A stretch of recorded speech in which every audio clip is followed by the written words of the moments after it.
So Segun, we usually do this thing, welcome firstly. We usually do this thing where we call it checking in. And basically it's just a way of getting whatever is on our mind currently out of the way so we can focus in the moment. So I'll check in and give you an example. Yeah. And then you kind of ride off that wave. So how am I arriving today? I am looking forward to Christmas. I'm knackered. I think everyone is, but I'm knackered. I haven't finished the to-do list, so I'm anxious that I might, be dropping the ball in certain areas. So I definitely have to rectify that. And I'm also very, very, contemplative, if that's the word, about 2022 and stuff that needs doing. Yeah. But at the same time, I'm also quite excited about today because I think you're one of the people I've personally watched from afar. Sounds creepy, but watched and thought, man, he's doing great, and I wish more people knew about that story. So I'm also scared to stuff this up. That's how I'm arriving today. Okay. So how are you arriving today? So I guess I'm arriving, I don't know, in a happy place. Okay. Happy in the sense that as a business owner, Christmas tends to be the time where no one will respond to your email. So it's actually a time where you can relax and you can just think about life. So, it's been such a busy year, so I'm arriving in a happy place. Also just on, having a bit of an outlook into what does next year look like, but just bringing that back to here, I'm excited to sit down, have a chat with you and see how it's going, really. Amazing, absolutely amazing. Well, thank you for playing that little, well, it's not a game. I hope I played it well, yeah. It's absolutely perfect. So let's get into it, right? Firstly, personally, I've said this, huge fan. Congrats on what you've built, I think, as one of the biggest, or certainly from an influential perspective, one of the most influential Black-owned brands in the consumer space. Let's talk about what that means to you personally. Yeah. Do you know what? So I guess you've got to take a few steps back, and it goes to me actually creating this product, and creating this brand. And I didn't create it with it's a Black-owned business in mind. I created it because I saw that there was a gap in the market for healthy eating. Simple as, brands like Weight Watchers, Slimming World, they cater to a specific audience, wanted to bring a younger audience in. But now, as time has passed, I've actually realized the significance of me being a Black business owner, having a mainstream proposition in mainstream supermarkets like Co-op, Asda and Dunnes. So for me, it means a lot, but that wasn't the intention at the beginning. It was just create great, fantastic brands that bring new customers in and excitement. And so now there's so much heat and so much messaging about Black-owned businesses. I think it's really, really important, and it's really important for the next generation. It's only just opened my eyes up to, actually, there's probably 3 other brands that are Black-owned within the supermarket. Right. So it's unbelievable in that sense. So I've got to really keep on pushing the message out. It's absolutely incredible, in my view, and one of the things that I am very keen to do is just pull back.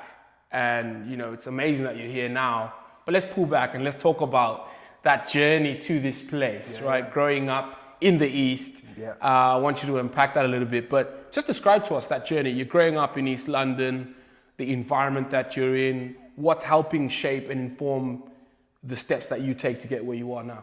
Yeah, so I grew up in East London, a place called Forest Gate, and during that time, it was riddled with gangs, knife crime, etc. We weren't necessarily involved in that, but it was always going around, it was always on and around it. So it's a really deprived area. Now it's been kind of gentrified, so it's actually a lot of people are now going to try and live in the area, but it wasn't like that when we were growing up. So I guess it's what I've taken from that is the street smart, the don't take no for an answer, the keep going, you have to always be on the lookout for what the next opportunity is. And even when I was in school, it was doing the classic entrepreneurial thing where you'd buy and sell stuff. So, whether it was sweets, whether it was crisps, whatever it was. And I kind of almost learned from there. But I guess the saving grace for me was the fact that I managed to get out of the area and go to university in Surrey, which was 2 completely different things. And I didn't actually even want to go to Surrey University. I wanted to go to Queen Mary. And I wanted to stay in London, wanted to stay around my friends and just live and, kind of still just chilling. But I went to Surrey University, and that's where I just learned that life isn't like Forest Gate. You know, I remember walking into my first lecture, afro comb in my hair, trousers low, and everyone turned around looking at me like, who is this guy? Like, what is he doing? Kind of thing. And that just opens your eyes up to, there are different cultures, there are different ways of working, there are different things that go on in life. And you just meet so many different people, you know, kind of white, Asian, just so many different ethnic origins that it allowed you to mix, and it allowed you to be a different person in a sense as well. Amazing. And now, having survived some of those difficult environments, and then your exposure to Surrey, you finish up there and you get into, you know, you weren't always the founder of Jim Kitchen. You get into what we know anyway as the fast moving consumer goods industry, or consumer goods, right?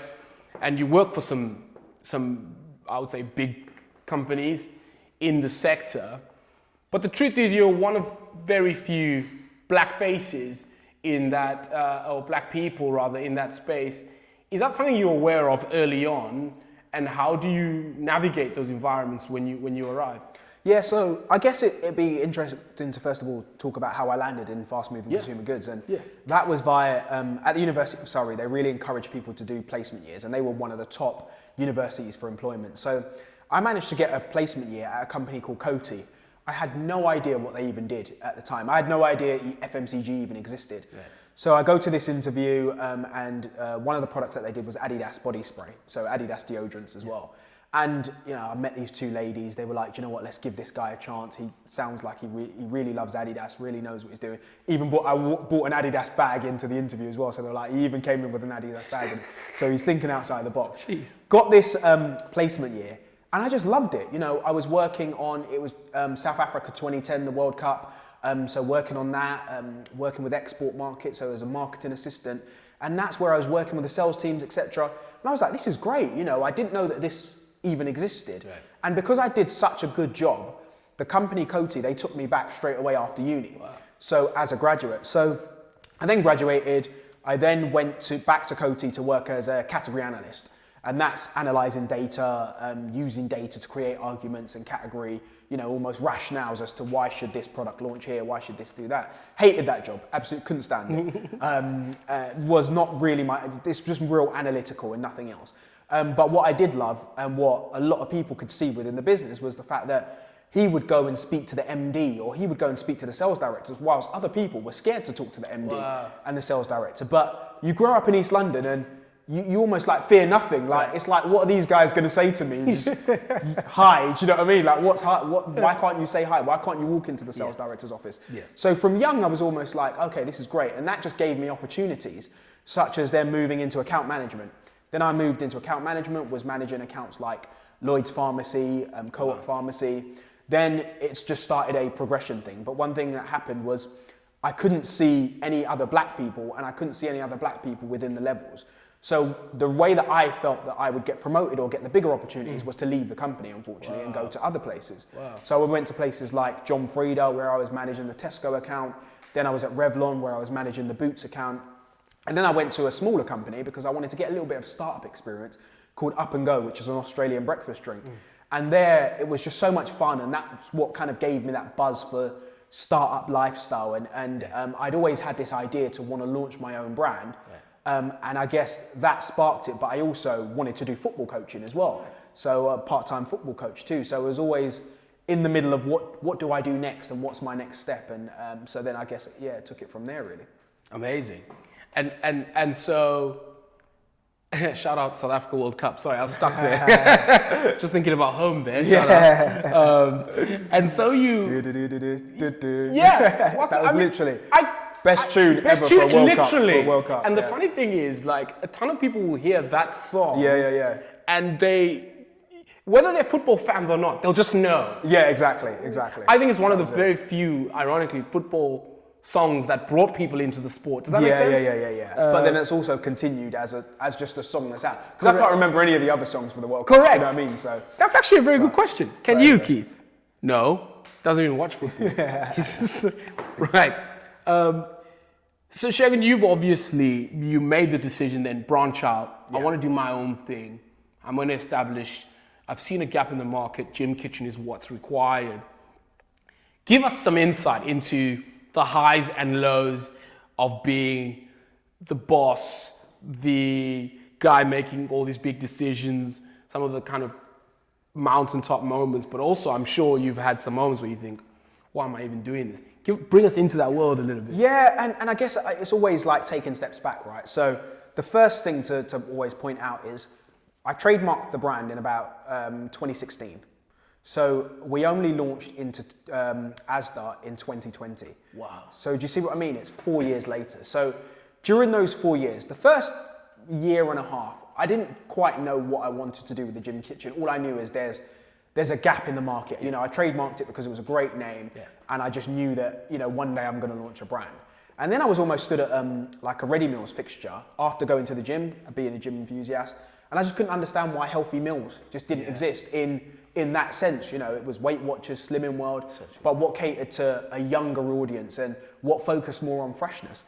So that's what then started the long battle. So when I talk about highs and lows, you know, I went round to every retailer in the UK asking them to give me an opportunity. Wow. You know, some of them were like, oh, actually, we'll do it, but just not yet, or come back another time, or just stop emailing me, please just leave me alone. I've had all the messages from different spectrums, and then eventually managed to convince Asda, because they didn't have brands within health. So it was almost like, okay, let's give them a try. Let's see what happens. Yeah. And from there, it really just developed. It blew them away. It did exactly what I said it was going to do in terms of bringing new shoppers in, catering to a new audience.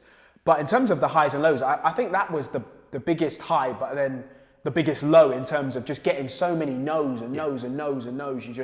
It's not going to work. Even people that weren't retailers were telling me, why am I focusing on this? Why don't I go and focus on, you know, doing something else? You know, go to banking if you want to do something, you know, different or something along those lines. So, but yeah, so then eventually we managed to get launched, which was great. But then even when we launched, you know, we launched in January 2020 after 4 years of obviously trying. Wow. And 3 months later, the whole world shuts down. It's COVID. Right. Yeah. Do you see what I mean? Yeah. And the whole world changes completely. You know, we end up coming off of shelf for like a couple of weeks because the supply chain's ruined with people buying chicken and toilet roll and all sorts of craziness. But yeah, that was one of the real low points in, have I done all of this work to get here? Yeah. And now has it just gone kind of thing?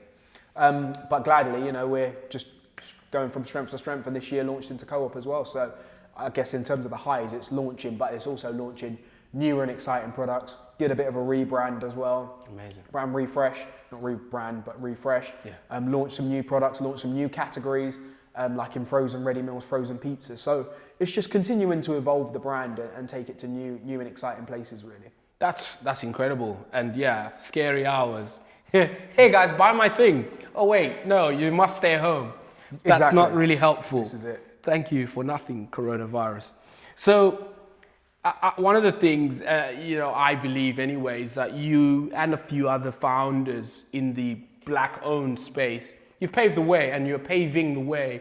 I'm curious to know, are there conversations taking place between you and your peers about, you know, hey guys, hey girls, how can we make this process a lot easier? You know, we often joke, and when I say we, me and some of the team at Salt often joke about how there's this idea as a founder, maybe in another space, you have a friends and family round, right? Where everyone just chucks money in and says, oh, all the best, mate, here's 10K. Did you have a friends and family round? But more importantly, what are some of the conversations that you're having with your peers about, this could be easier if we did X? Yeah, so it's quite an interesting one, because not a lot of Black-owned businesses think that they could get a supermarket listing. And what's actually come to fruition is actually retailers have gone, we actually need to do a bit more for Black-owned businesses.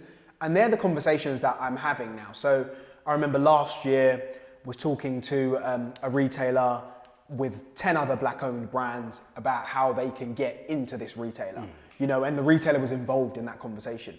So it was all of us kind of almost dragging each other together and saying, okay, maybe my product might not be right for this retailer, but here's a drink proposition that might be right for it. Or here's a crisp proposition that might be right for it. And whenever those opportunities come up, I find myself always trying to reach out to people that I believe would have the right product to fit in the right place. But I do still believe that there's 100% a lot of work to do on the grassroots level in just elevating and amplifying black-owned brands and just making people see that there are brands, they do exist, they can bring new shoppers in, they can do exciting things, you know. It doesn't need to be a World Foods Aisle fixture type product. So yeah, and then you touch on this family and friends round. And that's where I believe that we need a lot more help, or we just need everything to come to a level playing field. You know, I don't have a family and friends round. No one was going to give me 20K, pluck it out of the air to try and launch my business. So I had to look for a private investor who's a business partner of mine and put my own money in. And I spent a lot of time working part-time, not earning from my brand, whilst I would just build this brand up, you know. So it's a lot of doing that to get the brand out there. Whereas with other people and other brands, they might just have the experience where someone just gives them a load of money. They can take a salary from it, they can build it straight away. And I guess that's probably what took a lot more time in getting it out there as well, in that I'm having to work 3 days a week and then not get paid to do this 2 days a week and then start dropping that down bit by bit. Or, you know, when I first started, obviously I was doing a full-time job and it was like a side thing where, you know, I'm going out and speaking to people outside gyms, doing the market research, doing all that kind of stuff. So there's a lot to unpack there, of course, but I do really just think it's about how do we as a community bring everything to a level playing field, but how does people outside of the community help us do that as well, you know? But then what you've described here, which is very, for me, I think worth highlighting, is you've just described the hustle there, which for many young people who may watch this is a reality. Yeah, cool, I've made it, but it was a hustle. There's a hard work element, that's what I'm trying to get at. Yeah. Which I don't know if we also do ourselves any favor by not emphasizing. The reality that, oh, Michael, if you want to compete with the gym kitchen, if I wanted Michael's kitchen, for example, I'm gonna have to sweat for this. Yeah. Do you think we talk about that conversation enough? Do you know what? I think we talk about it, but I think people don't necessarily understand it until they do it. Do you see what I mean? Yeah. So when it is, you know, you're coming home from work at 6 o'clock and then you're doing the gym kitchen stuff from 6 till 10, and you're not seeing family, you're not going out, you're not having a bit of fun because you believe that you can create something exciting. That's not what people see, even though you tell them that. Do you see what I mean? It's the actual doing of it is what I believe will make people think, oh, do you know what, this is actually harder than it is. You know, everyone just thinks you're going to be rich overnight, you know. I've by no means made it at all. Like, there's still so much more to go after. There's still so much growth that we've got to make from it. But how do you get there? By hard work, by consistently just going and going and going, man. That's brilliant. And for me, you know, I wish more young people just latched onto that idea that it's one thing to go, we need to level the playing field, which we do need to. It's another thing to go, when we get there, let's put some sweat into it in order to make it work. So let's look back in the short journey, because like you say, I'm sure you're by no means done. But let's look back at it for a brief moment here.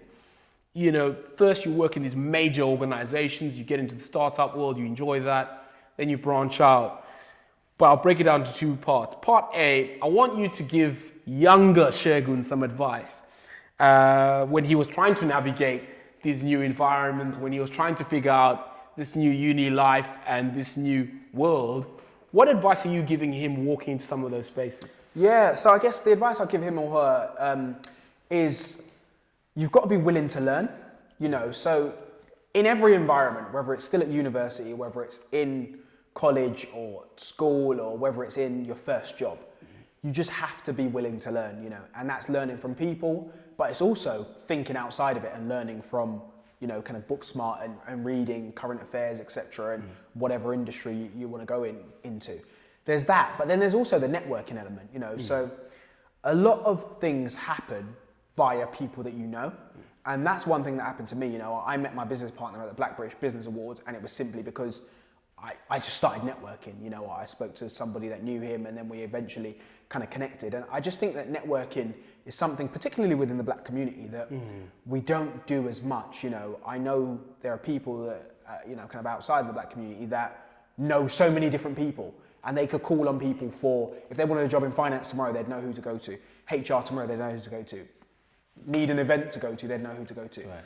And that's where you want to get to. And I'm not saying it's about using people, I'm just saying it's about knowing people in case you do need something, and obviously you'll find a way to repay them in a sense, really. Right. So yeah, I guess there's that, and then there's this notion of work hard, right?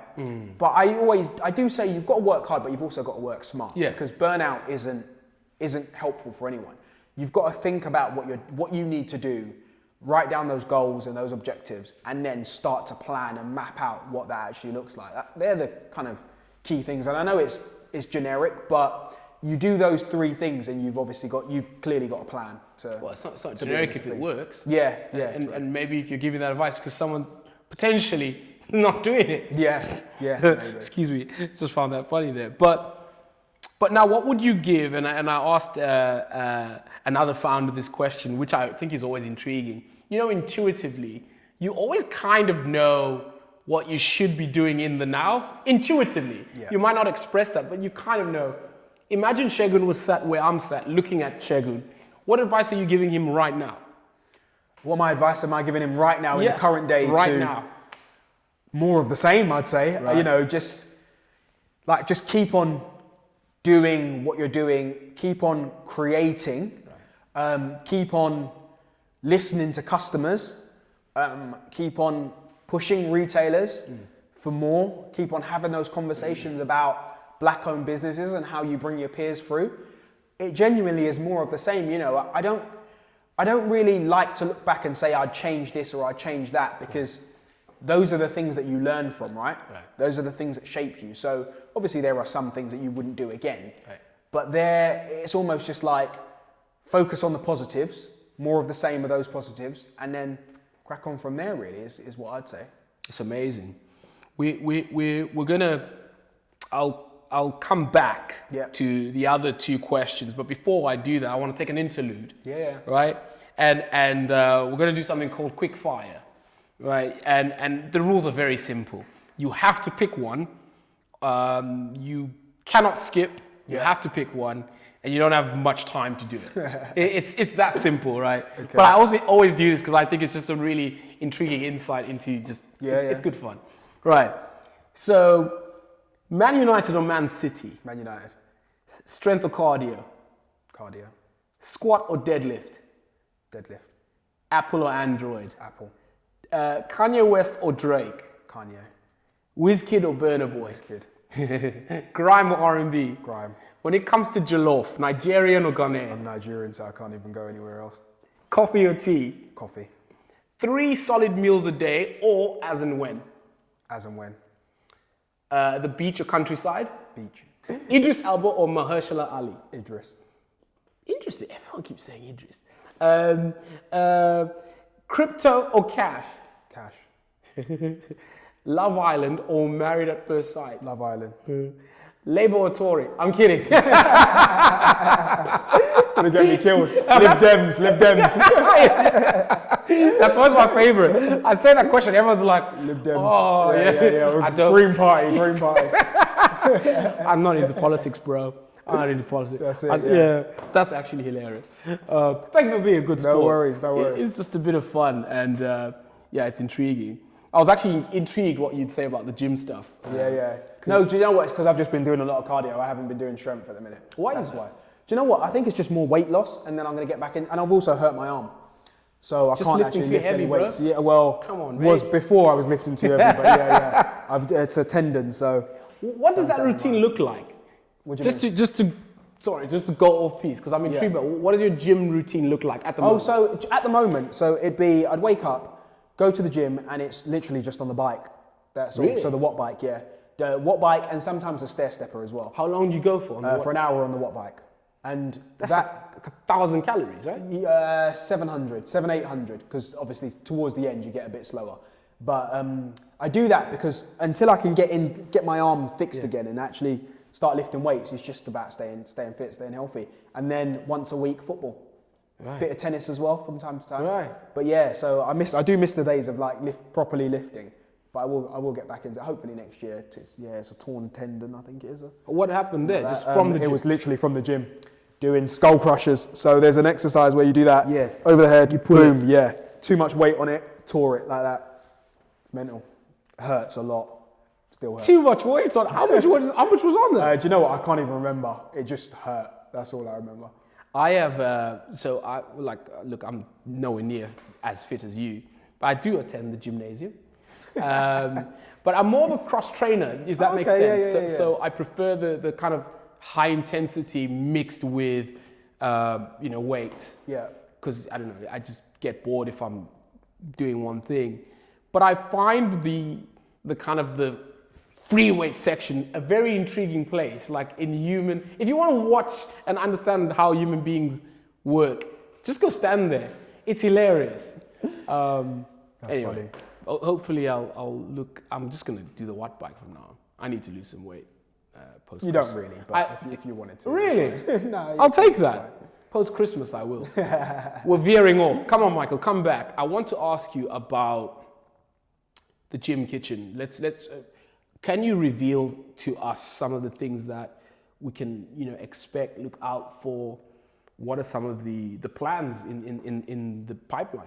Yeah, so without obviously saying specifically what they are, but my plans are, how do I get more products into more distribution? Yeah. So whether that's current retailers, new retailers, how do I create new and exciting products? So one thing of the gym kitchen vision was always to have a healthier product in as many categories as you possibly can, right? So if you look at ready meals, if you look at frozen ready meals, you look at pizzas, it's that we want to be that healthy alternative, simple as. So in doing that, it'll be different categories.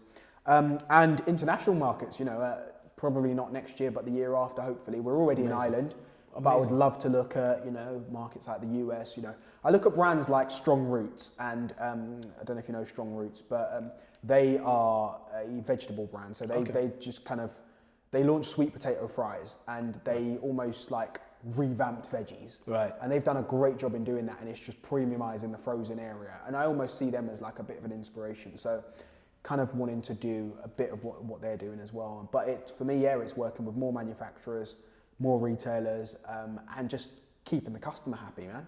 Amazing. The customer is the most important thing to me. They're really vocal. They tell us when we're not in the right places, that they can't get us, that they want more from us, they want more variety, and my job is to listen. My job is to feed that back to the retailers. I don't act as this is about me. This is about the customers, the community that we're building, and how we help them eat healthier, live healthier, affordable, reliable, convenient. Amazing. Yeah. Really appreciate your time, sir. This has been, for me, just intriguing to sit down and, we see these people from afar, but we don't know how hard they're working. And hopefully some people are being inspired out there. If there's a kid at uni right now, what are you saying to him or her? Just, if they're sat here going, mate, I'm just also trying to break out into this space. Because this is the other thing. Not all the young people we encounter want to work in a big corporate space. A lot of them are actually going, do you know what? I want to have that. What are you saying to them right now? Yeah, what am I saying to them right now? So it's another cliche thing, but it's all about getting started, right? Yeah. Just write a plan down and actually start creating those steps towards the plan. Whether it's setting up your Instagram, whether it's getting your website sorted, whether it's getting your product sorted, whether it's just trying to test that concept and sell it to 2 or 3 people and just to get feedback. Just get started. A lot of people just do a lot of talking, but no action and no tangible action. And before you know it, you've been saying the same thing for the past 2 or 3 years. Whereas I'm just like, just get started. Let's just crack on. And then you'll make the mistakes, but you'll learn from the mistakes. You do it small, it won't be as costly as if you do it big. Amazing. Really appreciate you, Segun. Appreciate your time. No worries. Get Gym Kitchen, everybody. Asda, Co-op, coming to a retailer near you, I'm sure they can get online as well, can they? Online on Asda's website. Online on Asda's Or website. Co-op's website, or Dunn's stores in Ireland. There we go. If you've got any Irish fans. If you're in Ireland, Dunn Stores, get Jim Kitchen